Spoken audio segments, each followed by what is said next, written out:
Deux hommes sont assis à leur table de cuisine en ce moment même. Tous les deux fixent leurs comptes d'investissement. Même ville, même âge, 41 ans. Même revenu, environ 85 000 € par an. Les deux font ça depuis plus d'une décennie. Les versements maximaux, les virements automatiques. Les refus aux choses auxquelles ils auraient dû pouvoir dire oui depuis longtemps. Le solde du premier homme affiche 983 000 €. Il le rafraîchit chaque matin comme si l'application lui devait quelque chose. Le mois dernier, il a accepté un projet qu'il ne voulait absolument pas faire parce que l'argent lui semblait nécessaire. Il a vérifié son compte avant de réserver un vol pour l'anniversaire de sa sœur. Le chiffre était correct. Il a quand même vérifié. Le solde du deuxième homme a dépassé 1 million d'euros il y a 4 mois. Il rafraîchit encore son solde chaque matin.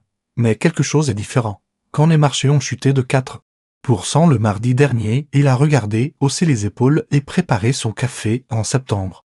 Il a refusé un client simplement parce que le projet ne lui plaisait pas parce qu'il pouvait se payer une voiture de sport ou partir à la retraite en Provence. Juste parce que pour la première fois de sa vie adulte, il n'était plus obligé de dire oui à tout, même ville, même revenu. 17 000 € d'écart de patrimoine étaient des vies financières complètement différentes. Ce qui a changé n'était pas ce que l'un ou l'autre attendait. Quelque chose de structurel se modifie quand on franchit ce chiffre. Pas dans votre mode de vie, pas dans votre salaire. Pas dans les meubles de votre maison, dans les mathématiques de votre vie. Et une fois que vous comprenez ce qui change vraiment, vous allez soit vous sentir soulagé, soit ressentir une frustration très précise que personne ne vous a expliqué ça plus tôt. Je m'appelle Adrien et je passe beaucoup trop de temps à réfléchir à l'argent et aux raisons pour lesquelles certains chiffres changent tout. Si vous construisez votre chemin vers ce montant, abonnez-vous et appuyez sur ce bouton j'aime.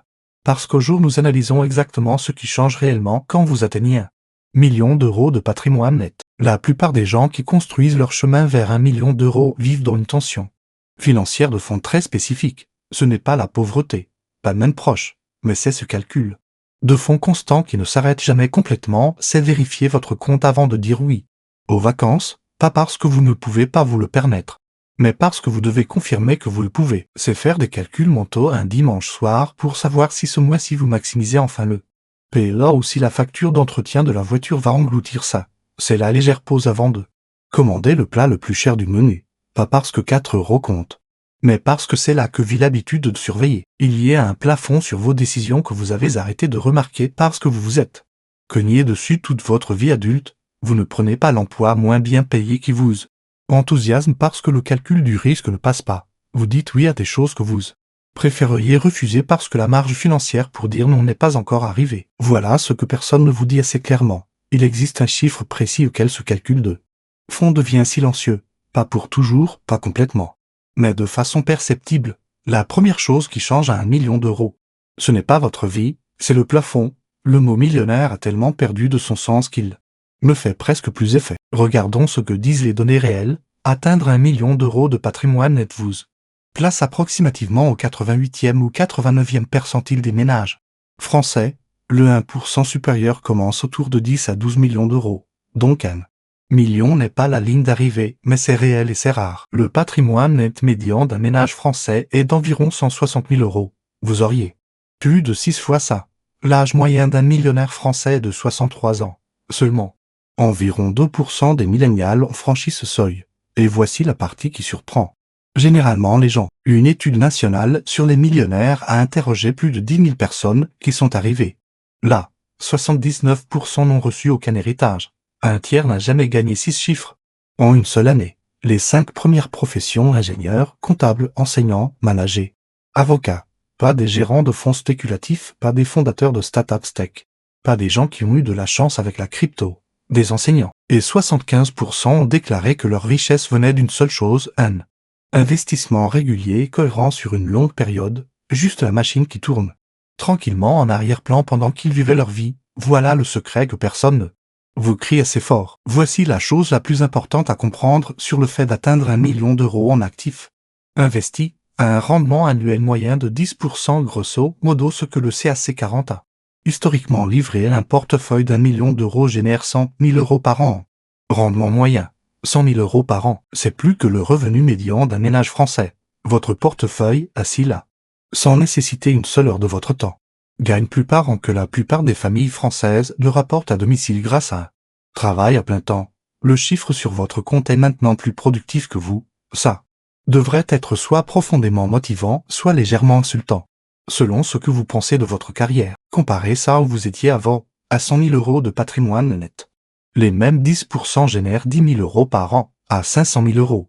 Vous gagnez 50 000 € par an, toujours en dessous du revenu médian d'un ménage. Le saut de 100 000 à 1 million ne multiplie pas seulement vos rendements par 10, il franchit un seuil où votre portefeuille fait plus de travail que votre salaire. La règle des 4% dit que si vous retirez 4% de votre portefeuille annuellement, vous avez entre 95 et 100% de chances historiques de ne jamais manquer d'argent sur 30 ans, sur 1 million d'euros.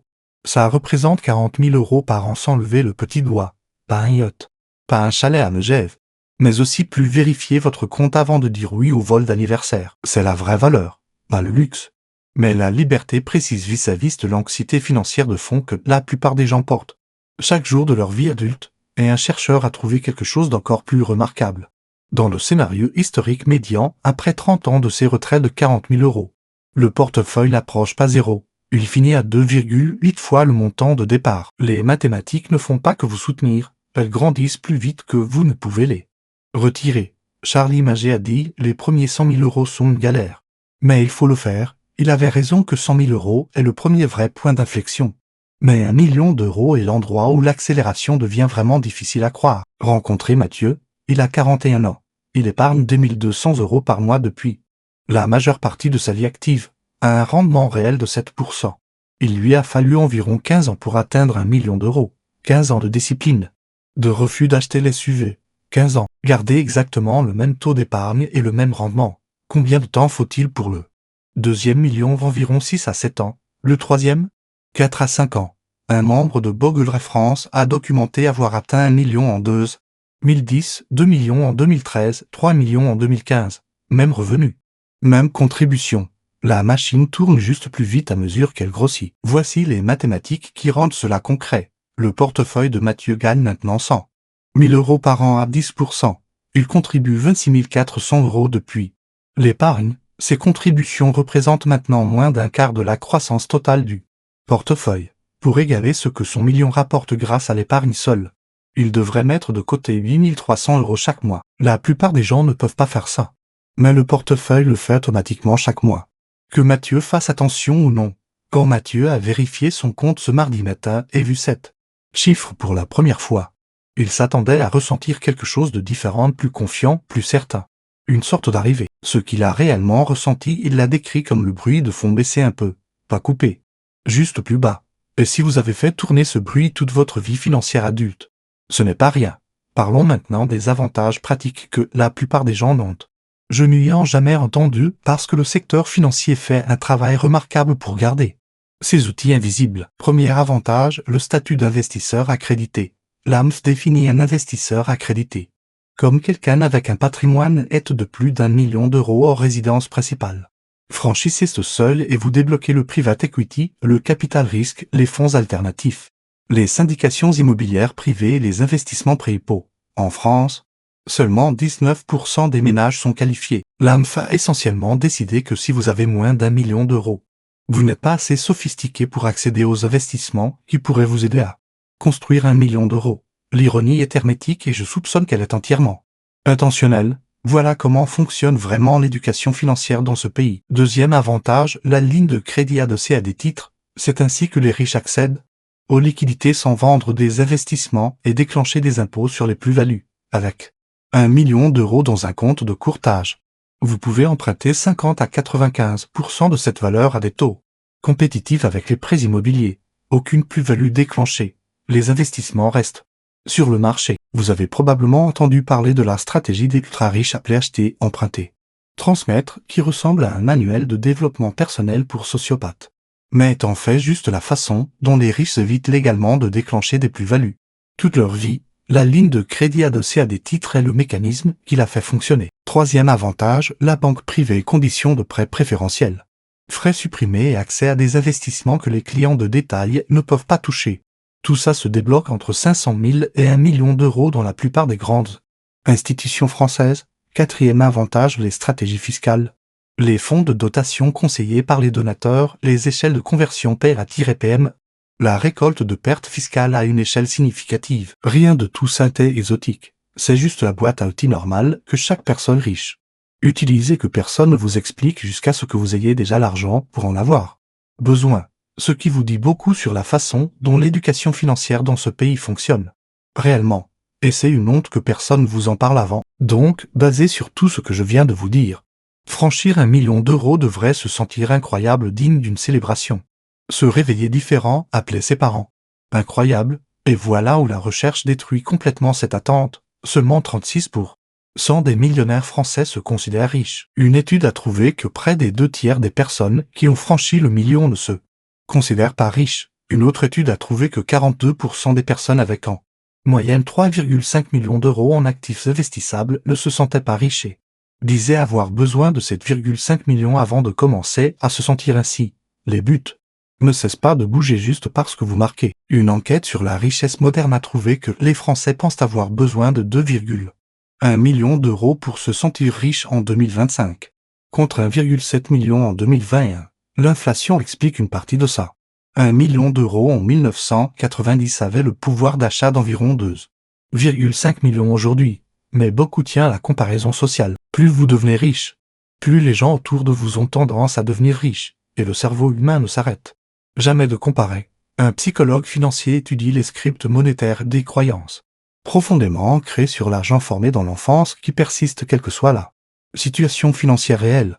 Sa recherche a trouvé que les personnes financièrement les plus réussies portent un script de vigilance monétaire. Le problème est que cette vigilance ne se relâche pas à 1 million d'euros. Pour beaucoup de personnes, elle s'intensifie parce que maintenant ils voient clairement combien ils pourraient perdre. Des recherches en imagerie cérébrale montrent que le stress financier chronique crée des schémas neuronaux distincts qui persistent longtemps après que la crise financière soit passée.